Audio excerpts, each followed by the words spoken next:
Bonjour, une vidéo inhabituelle dans un cadre inhabituel. Je viens d'accompagner un ancien collègue de travail, retraité comme moi, qui m'a demandé de le conduire ici dans un établissement psychiatrique. En effet, cet ancien collègue de travail a une personne de sa famille qui est gravement malade, puisque cette personne est atteinte de schizophrénie. La schizophrénie, je ne suis pas médecin, donc pardonnez-moi si je suis imprécis. La schizophrénie n'est pas, à proprement parler, un dédoublement de la personnalité, comme on le voit par exemple dans le célébrissime film Psychose. La schizophrénie, c'est une altération du réel qui fait que la personne qui en est atteinte perçoit par exemple des voix, a des hallucinations. Et donc elle vit dans ces hallucinations qu'elle perçoit comme réelles, alors qu'elles ne le sont pas. Donc ça peut être l'impression d'entendre des voix, l'impression d'être persécuté, d'être entouré de personnages maléfiques. Donc c'est une maladie extrêmement grave. Aujourd'hui, on traite mieux les malades, on les traite comme ici dans des centres ouverts, sauf quand la personne est vraiment extrêmement dangereuse, donc à ce moment-là on a recours à des centres fermés, mais la politique actuelle c'est de soigner dans des centres ouverts comme celui-ci.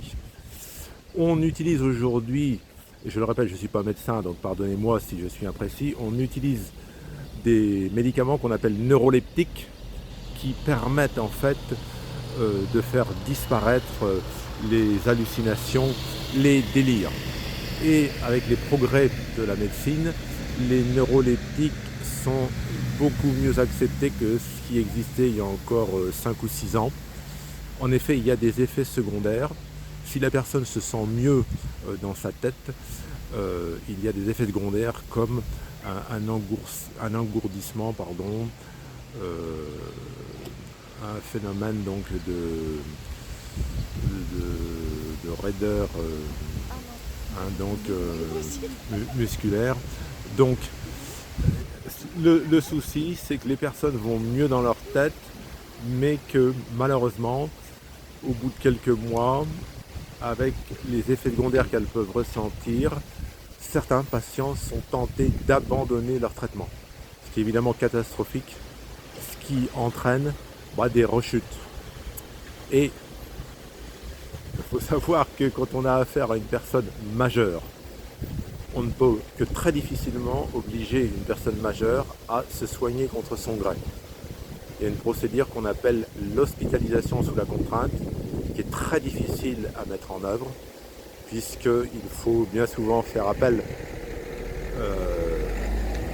à la police pour que la personne accepte de se rendre aux urgences d'un centre hospitalier.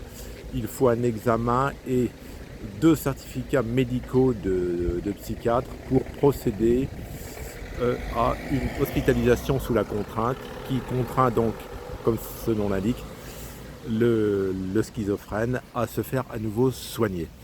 Et donc sur le long terme, pour la famille, c'est extrêmement difficile à vivre. Ce qui explique que le collègue de travail, qui m'a fait appel à moi, n'a pas envie de conduire, il se sent extrêmement fatigué. Donc il m'a dit si tu pouvais me conduire, ce serait bien. Donc là, je l'attends à l'extérieur pendant qu'il rend visite donc à cette personne de sa famille atteinte de schizophrénie.